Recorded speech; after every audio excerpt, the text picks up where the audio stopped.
that sold me something on eBay that said, hey, it was a handwritten note from a 12-year-old, that said, thank you very much for your purchase. We appreciate it. And it reminded me of when I was 10 years old, except I didn't have eBay and didn't have all these options to buy singles online.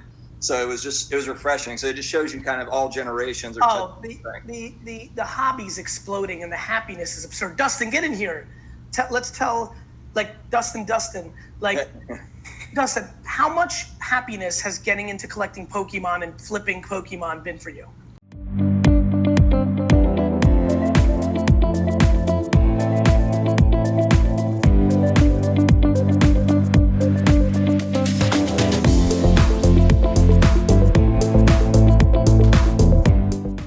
Hey, sports card collectors and investors. Hope everyone is having a great day today.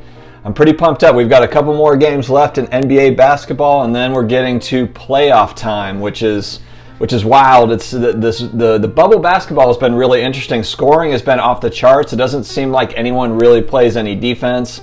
I'm not sure why that is, if it's just everyone's energized from having the time off, or maybe just not having the cohesiveness of playing with the team over a few months, and so defense is a little bit lackluster. I'm not sure what that is, but it seems like scores are super high, but it makes for exciting basketball as well.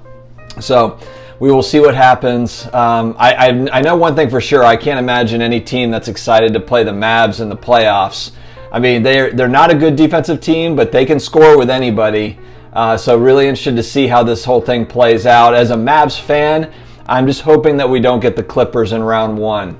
I actually fear the Clippers more than the Lakers at this point, and I know that's saying a lot. I know the LeBron people are going to jump down my throat, and I get it, but the Clippers are just so deep. They're playing without a lot of their guys and still winning now. I think they're going to be a lot to handle when it comes playoff time and you're in a 7-game series. I think their depth is going to be a lot to overcome.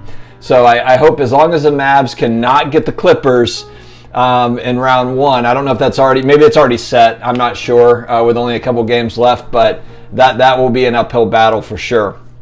All right, guys. Today I'm going to be talking about 6 cards that are essentially kind of making moves, and I'm going to show some historical data. The data tool I'm going to be using is called Card Ladder.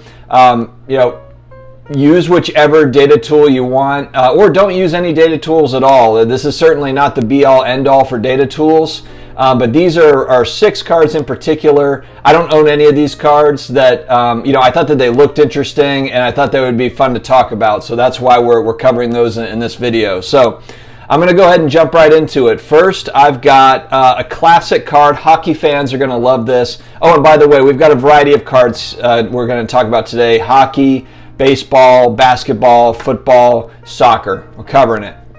All right, so this is a 79 Topps Wayne Gretzky in a PSA 7.5. It's a Wayne Gretzky rookie card, 79 Topps. This is not the OPC version. The OPC PSA 10 is probably the holy grail of hockey cards.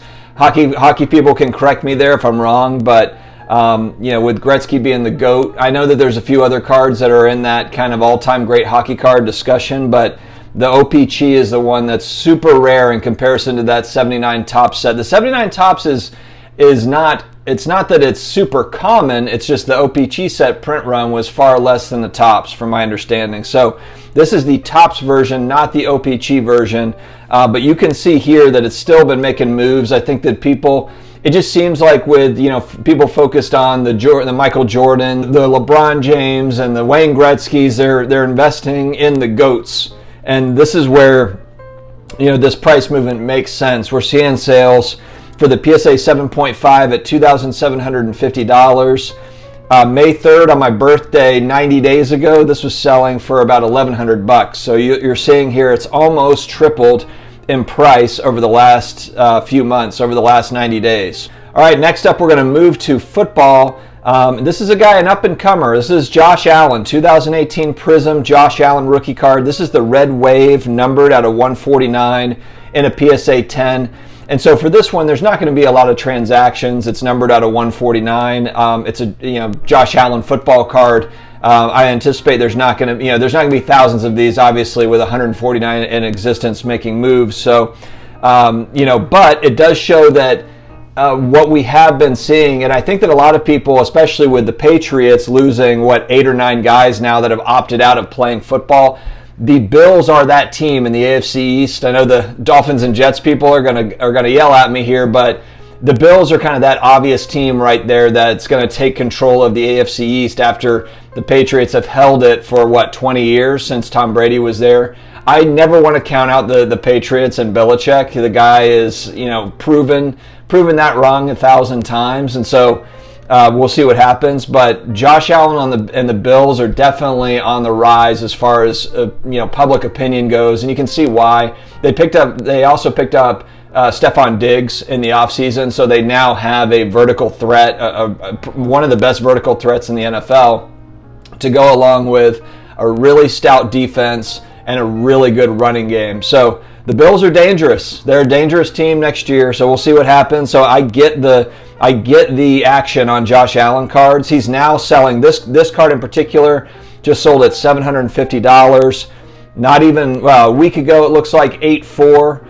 There was one that sold at $320. So the excitement of football season, and then I think the excitement. Look, Bills Mafia, the Bills fans are a wild bunch, and they're probably thinking let's get on some Josh Allen. So really interesting card movement there, but not a shocker at all. All right, next we're going to cover a card from I would call it iconic at this point, or at least a future iconic set, the 2012 Prism Basketball Set, the first year of Prism. The 2012 Steph Curry, this is just a regular base card in a PSA 10, is now selling as high as $949.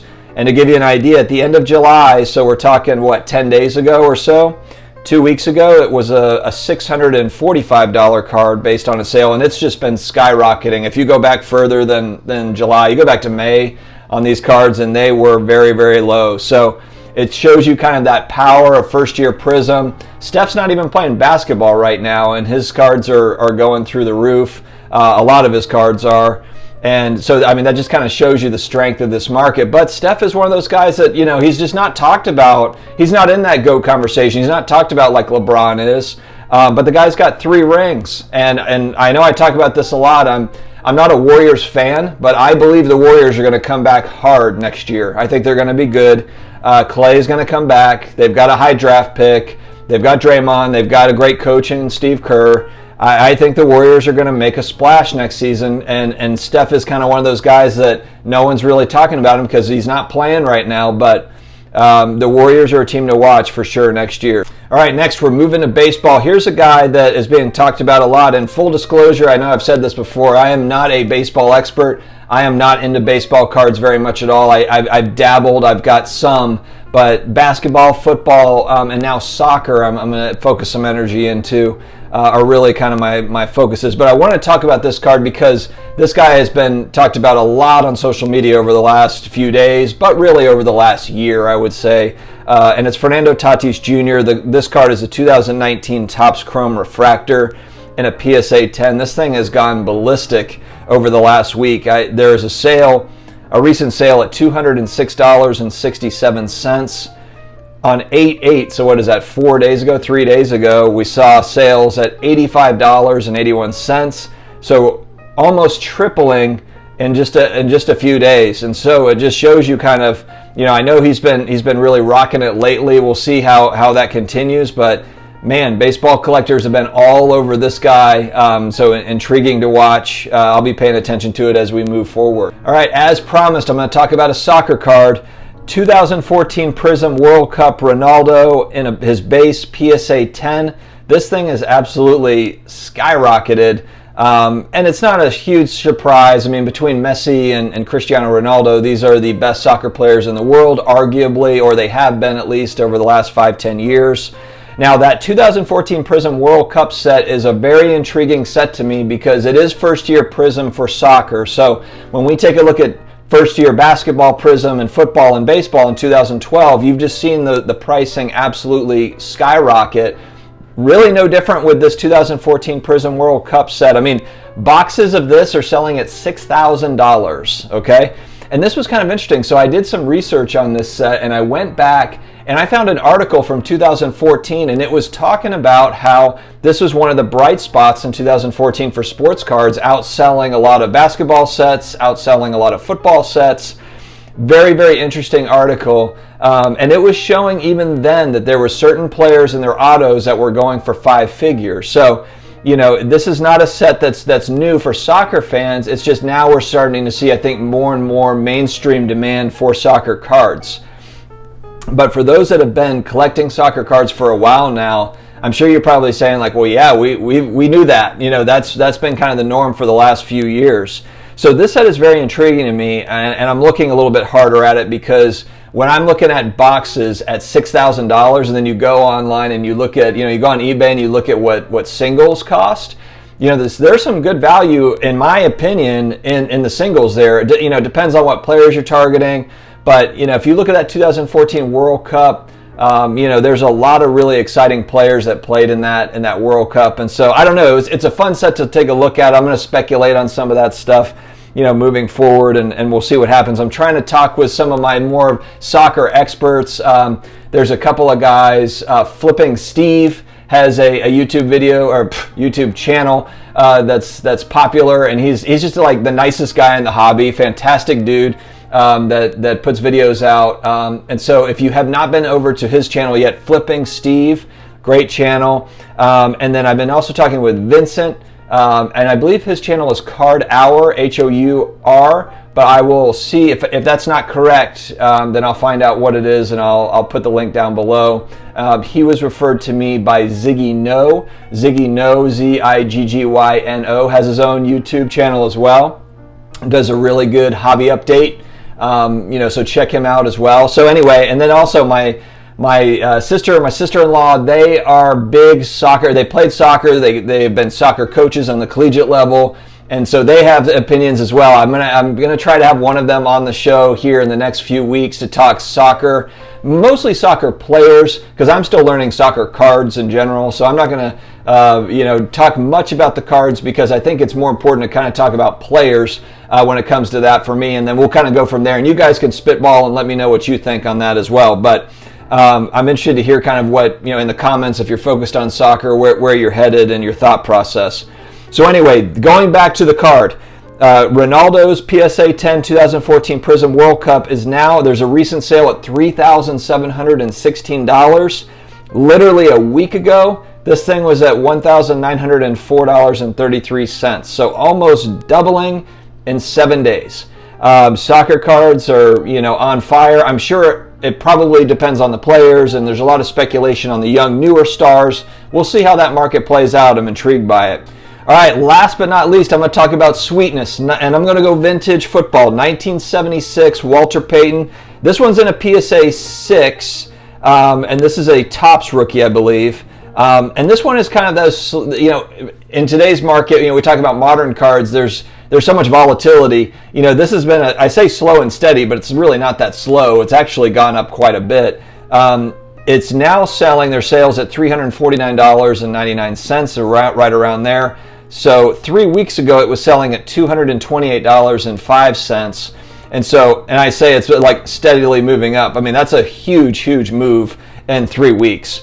But it just kind of shows you that people are also looking at not just vintage basketball, which is very popular to talk about, but vintage football.